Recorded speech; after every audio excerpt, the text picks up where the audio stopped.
ইতিহাসের পাতায় এমন কিছু শাসকের নাম লেখা আছে যাদের অহংকার আকাশ ছুঁতে চেয়েছিল আর পরিণত হয়েছিল ধুলোর চেয়েও নগণ্য।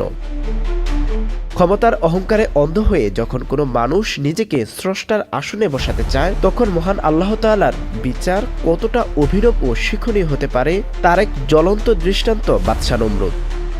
সেই অহংকারী নমরুদ যে কিনা স্বয়ং আল্লাহ রাব্বুল আলামিনকে হত্যা করার দুঃসাহস দেখিয়েছিল।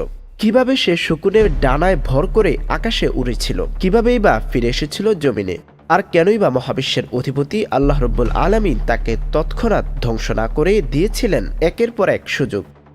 আজ আমরা সেই বিস্ময়কর ইতিহাসের গভীরে প্রবেশ করব। প্রিয় দর্শক, প্রথমেই বলে রাখি, পৃথিবীর দুই নিকৃষ্ট শাসক নমরুদ এবং ফেরাউনের মধ্যে এক সূক্ষ্ম অথচ গুরুত্বপূর্ণ পার্থক্য ছিল। ফেরাউন জানত এই মহাবিশ্বের একজন সৃষ্টিকর্তা আছেন, কিন্তু জেনে বুঝেও সে সত্য গোপন করে নিজেকে রব দাবি করত।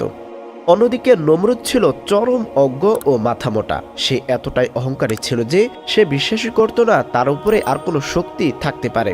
আর এই অজ্ঞতার কারণেই হয়তো আল্লাহ তাকে ফেরাউনের চেয়েও বেশি সুযোগ দিয়েছিলেন, যেন সে তার ভুল বুঝতে পারে। ঘটনার সূত্রপাত হয় তখন যখন আল্লাহ নবী হযরত ইব্রাহিম আলাইহিসসালামকে অগ্নিকুণ্ডে নিক্ষেপের পরও তিনি আল্লাহর হুকুমে অক্ষত অবস্থায় বেরিয়ে আসেন। এই অলৌকিক ঘটনা দেখেও নমরুদের বোধোদয় হল না।